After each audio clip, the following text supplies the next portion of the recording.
N-E-S-T-L-E-S. A dream as sweet as this. N-E-S-T-L-E-S. Creamy white, dreamy white.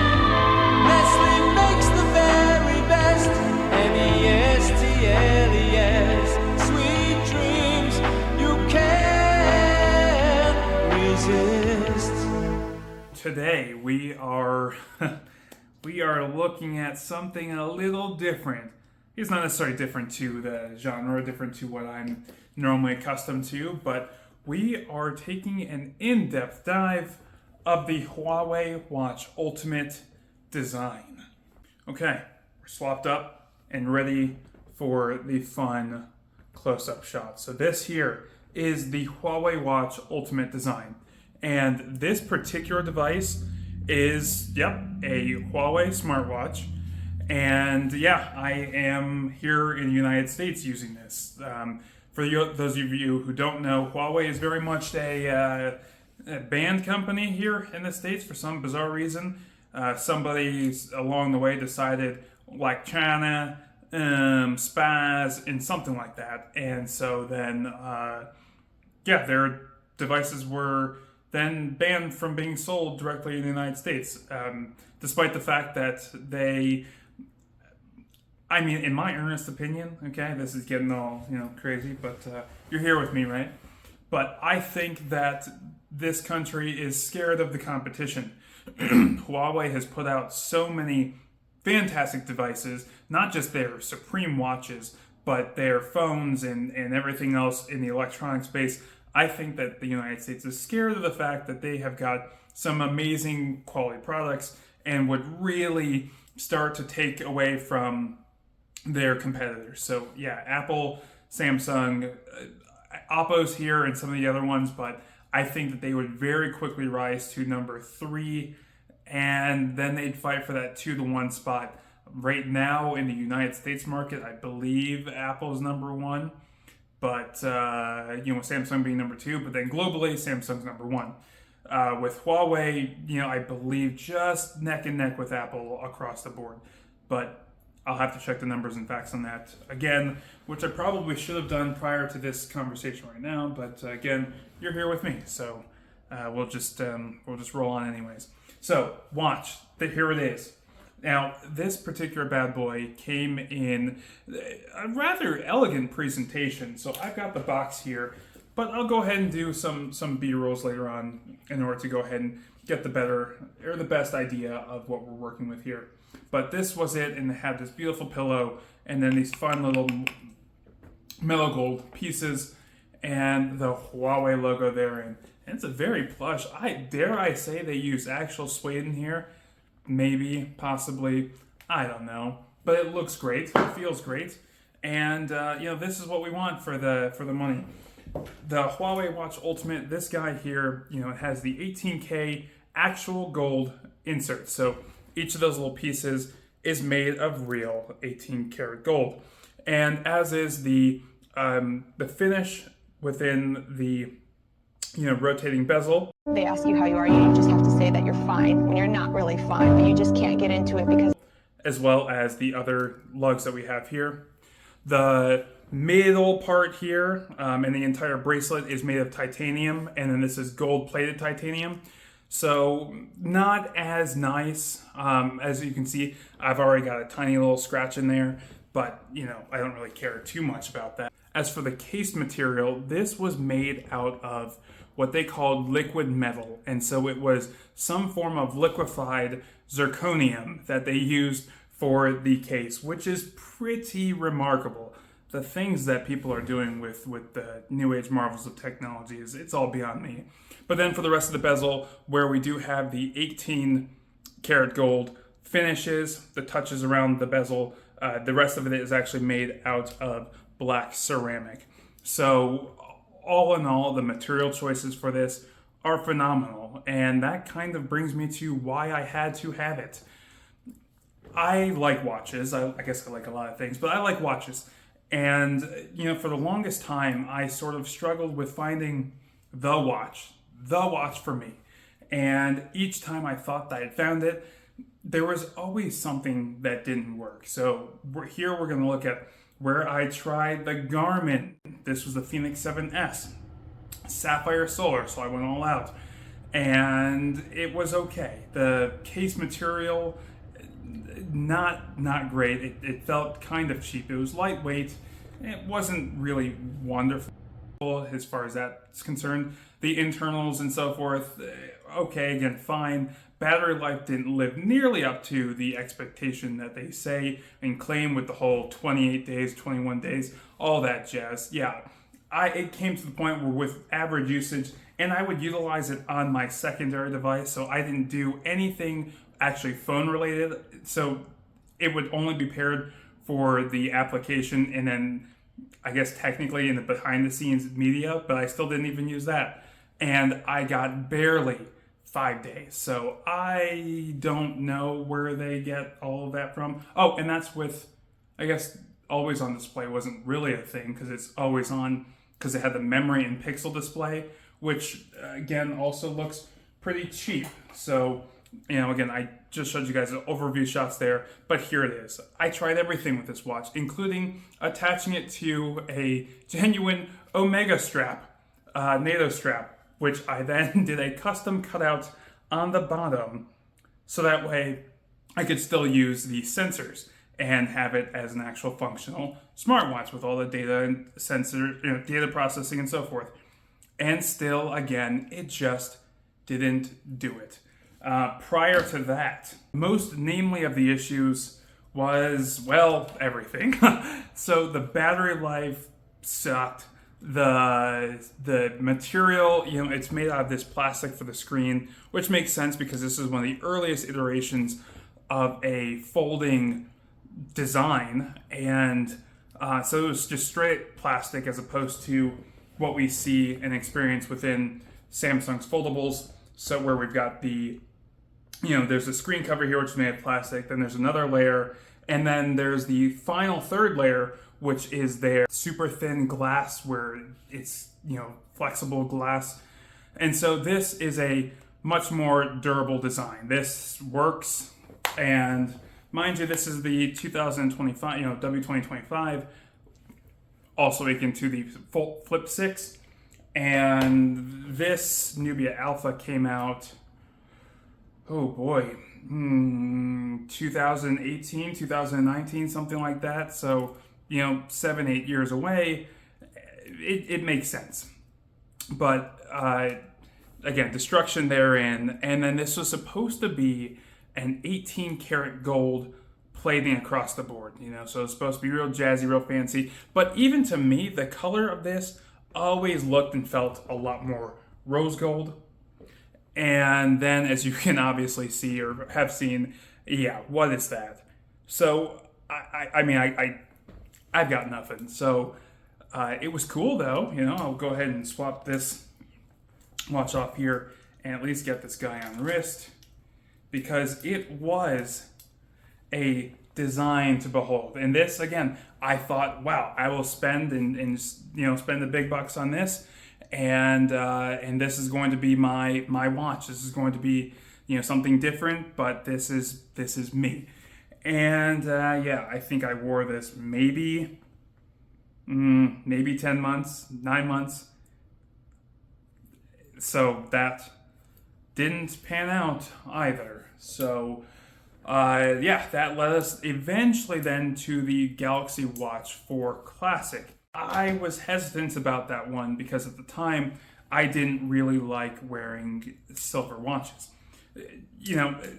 I had the silver watch for years and years, and again, it was fine. It was cool. I liked other metals. In fact, I was going through a gold phase at that point earlier on, so then I had to swap to a bunch of silver and blah, blah, blah. But I got the Silver Watch Classic with the white, and it was a good enough watch. The battery life wasn't great, but it did okay.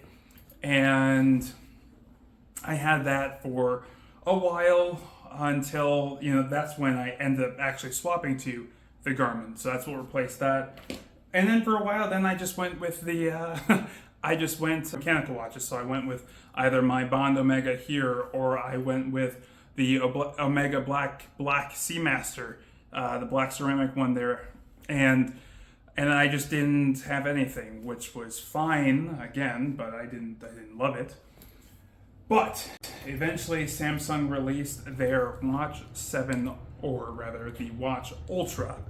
And so I did everything and then some, once again, in order to make this as much of my watch as possible. So I got this Audemars like bracelet. I've tried it on the all sorts of other bracelets and straps, and this one is the one I kind of settled with. It being the black stainless steel was nice and worked well with the color schemes otherwise, but battery life was better than anything else I'd had before. I guess technically not counting the Garmin, but that was not for me. And size-wise, it looked pretty good.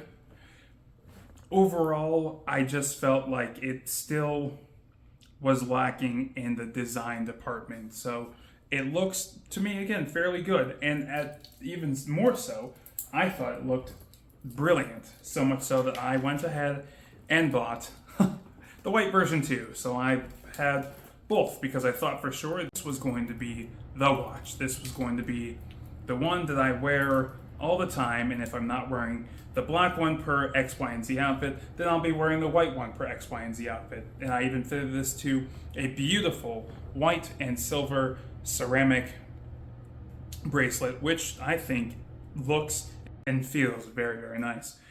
But again, it still just reams of that smartwatch language. And that's what led me, again, going back to the Garmin in the first place. So fast forward to today, and out of nowhere, I come across Huawei's offering. And I couldn't even tell you how I came across it. But after my eyes laid upon this, I knew I had to have it, and that this was going to be the watch. This is the end all, boss level watch, and I paid for it. I paid for it. So this iteration of the watch comes in. There's a couple of different places to find it online. I bought this from my friend alongside my W2025 Samsung flip phone here, and straight from Hong Kong. So this is the China version as opposed to the international version, which I've heard different things on the international or global market versions of the Huawei watches, and that they lack certain features, which is peculiar. So I got every last feature baked into the user interface and everything else, both within the application on my device and the actual hardware itself. So wherever the differences are for the better, I have them in this. That said, again, that price tag, looking at a little, over $3,000. I'll just come out and say it. Yeah. So you pay to play, and I'm certain that there's plenty of people who would be saying things like, it's a smartwatch, it'll be worth nothing a year from now or 2 years from now. Go on. But I just don't think so. And even if it did come to be, certainly it will be worth less, I think. Maybe it won't be. Maybe Huawei won't do another watch like this, and then there won't be anything else in this market capturing this luxury or high-end market where you're getting the looks and feel of a mechanical watch, and you're getting all of the functionality that you do with a smartwatch. And maybe, I'm not really sure, but as far as what you get feature-wise, the steps, the heart rate, and everything else, just as a comparison, because, I want to be completely fair, especially where it's, more of a criticism, I suppose, but pros and cons, going with the recent best from Samsung. The Watch Ultra, when it comes to counting steps, was lesser, but at the same time, there are certain activities where now this picks up as steps where this didn't. So this before was giving me extra steps that I didn't do. And then this one is being fair to me in that regard. But now, and I've only experienced it with one activity recently, which is boxing. So I was doing some boxing training actually today, and just working against the bag.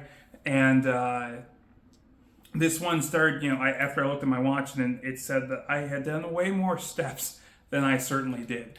Whereas previously in doing that on here, not the case at all. This was accurate in that. It'll be interesting to see once I test this on the elliptical, because on the Samsung watch, that would give me steps. And I don't think that those should necessarily count as steps, because it's not really, So there's one point, I guess that's kind of like a neutral point. Neither one really wins because neither is doing it perfectly. When it comes to the heart rate sensor, this Huawei watch here blows away the Samsung. This I always felt was like I would look down at my heart rate and it'd be mid 60s or 70s, but then it would tell me later on that the resting heart rate was actually more like 43. I generally tend to rest in the lower end of the 40s, whereas with Huawei, the number that I see actively is generally about right. So right now, however, this is interesting, 70, with the average being 38 and the low end being 37. So my heart rate dips during sleep, as it does for most of us. So part of that, that 37 low, that's where that comes from. But the resting of 38 is a little bit lower than average. So perhaps that means not so good things for me. I don't know, again, but it's fine. Normally, again, I'm used to about 42, 43 as my resting heart rate. And again, this, when I would look at it, would tell me all sorts of crazy things and then be off, just consistently off. And which is a shame, because they even added more fun sensors according to their press release, conference, all the things, their tech updates. So again, or rather, win for Huawei, con for Samsung. Battery life.